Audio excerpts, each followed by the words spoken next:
Today, we're going to be exposing the dirty, unsanitary, potentially disgusting areas of our kitchen that you may have never thought to clean, but your guests may be noticing when they're over. So we just want to get on top of it, and no judgment, because a lot of these things I had never thought of until I really dug deep. So we're going there today. And the first thing is the cracks and crevices in your windows and your sliding glass doors. Now, this is not something other people may notice as much, but I did want to make this the headline tip because it's genius. I came across this hack on TikTok, and you guys, it's so good. So you get toilet paper and you just lay it out there on the crevice of your windowsill. Again, also works on your sliding glass door.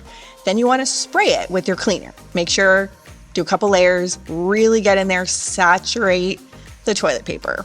And stay with me here. This is where it gets so good.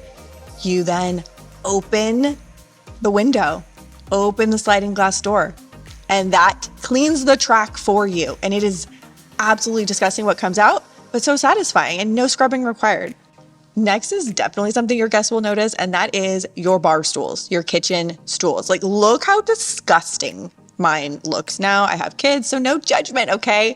We are being kind to ourselves, but we also need to clean it. And if you don't have an upholstery cleaner, I'm gonna show you a little hack. So the first thing you wanna do is vacuum if you have an upholstered one like this that has crumbs. If you just have wooden kitchen stools, you're in luck. Those are much easier to clean. Just make sure you are giving them a regular wipe down, because that is something that your guests are interacting with every time they come to your kitchen to sit down.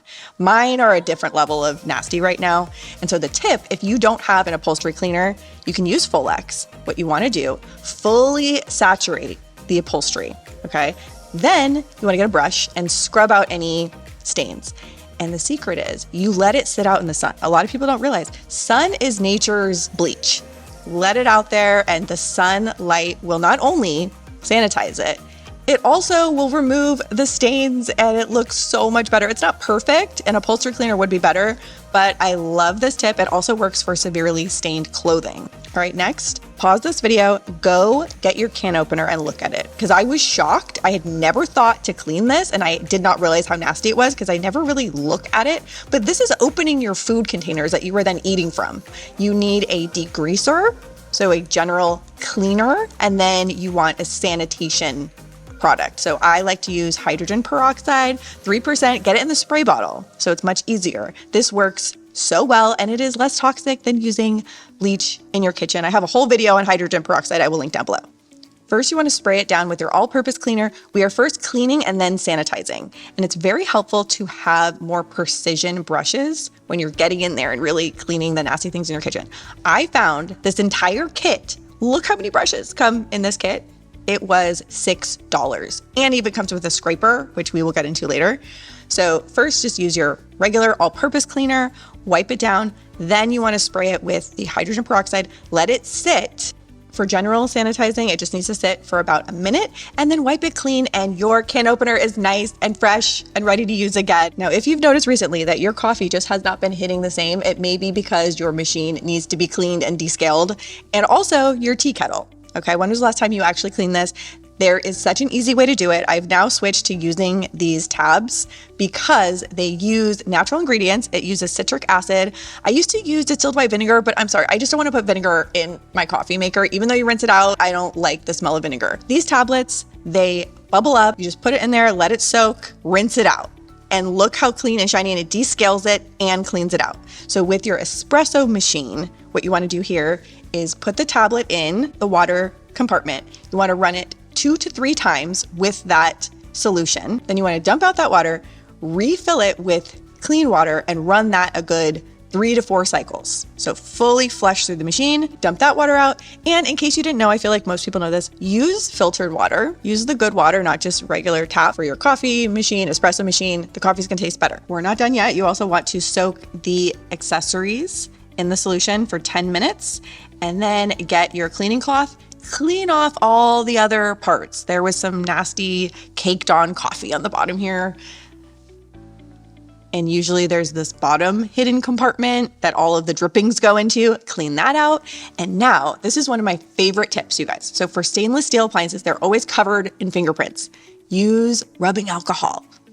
You don't need a toxic stainless steel cleaner. Use rubbing alcohol. That is going to get 90% of it. And then go in with any oil you have. I just had extra virgin olive oil, but mineral oil, anything you have, and polish it. So put a little bit on a cloth and polish it, and it will not only make it shine, look brand new, but it will help repel future fingerprints from getting on it. So it is worth the extra step of polishing. At this point, I went around to every other stainless steel item in my kitchen and did a clean and polish. So the rubbing alcohol oil combo is elite. You do not need a stainless steel cleaner. They're usually quite toxic. This works just as well, and make sure you are going in the direction of the grain of the stainless steel. Now, while we're here, we also need to sanitize all of the faucets and fixtures where our liquids are coming out of that we're then drinking. So this is where we want to go in with the hydrogen peroxide. Let it sit for 1 minute for basic sanitation and 5 to 10 minutes for maximum effectiveness, and then wipe it clean. Now, speaking of wipe it clean, sometimes a simple spray and wipe is not enough. There is some caked on debris, food, who knows what, especially if you have kids. So that is where our scraper tool comes in handy. If you've been with me for a long time, you know I've been talking about this for 10 years. Do you have a scraper yet? They're under $5 and I've had my same one for years. It's actually a pan scraper, but I use it to clean off countertops or anything that is caked on. And it's essential for me. I don't know how people clean without it because there's always something that's stuck on my countertops. And what I love about the scraper is it allows you to easily remove any debris, but it does not scratch the surface. You can even use this on windows. And bonus tip that I just came up with, get a hair tie, put it around your cleaning solution bottle, and then put your scraper on it so it's attached and you always have it right there available when you need it. You don't have to dig and look around for it. Next thing I want you to take a look at is your cabinet doors. This is something you may be blind to. For some reason, I didn't notice how bad they got. And I have kids, so just don't judge me here. So the first thing you want to do, just take a look and wipe it clean.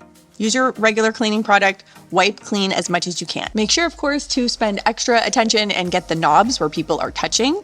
And then, in my case, I also noticed that there was quite a few chips in the paint of the white paint. So I was like, let's get creative here. I got a white acrylic marker and I just colored it in. I have white cabinets and I use the white marker. This is not a permanent solution, but in the short term, it looks so much better to the naked eye. And then I went around my whole house and I looked at the baseboards, the cabinets, any of the white trim in the house that had mysterious chips in them. And look, I'm not going to blame anybody, but I have two little gremlins that like to run around the house and knock into things. And over time, there's chips everywhere. And so this was quite satisfying. So easy. Again, this is not a permanent solution, but in the short term, it does look a lot better to the naked eye. And one more, because I really went to town on this, make sure you look at your most used cabinets. Like this is our pantry cabinet and it's the dirtiest of all. So after I just cleaned it off, cleaned the knobs, I went in again with that white acrylic pen and I filled in all the little scuffs. As far as I'm concerned, I mean, this is a 5-minute makeover that makes a big difference. Now, we also need to pay particular attention to the trash area because 9 times out of 10, this is an area that your guests in your home will be interacting with. And if it smells bad, you may not notice, but they will notice. Spray down, clean the inside of the trash can. Then at the bottom, put some baking soda. This absorbs bad smells. And then get a piece of paper towel and put your favorite essential oil or home fragrance. There's the new one that I have been loving. I just saturate that on the paper towel and put it at the bottom of the trash bin. And I hate the smell of scented trash bags. For some reason, that makes me physically ill. It's so synthetic smelling. This is vastly superior in my opinion.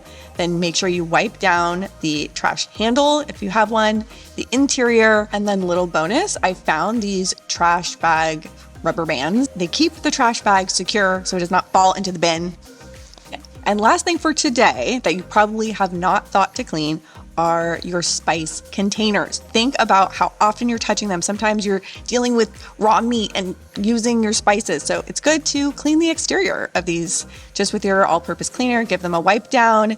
So those are some of the overlooked dirty items in your kitchen that you may have not thought to clean. This is not a complete list. I will definitely do a part 2. There's a lot. I wanted to focus on the ones that I had overlooked and that you may be overlooking as well. All of the products that I use are going to be linked down in the description box. And thank you so much for being here, and I will see you soon with a new video.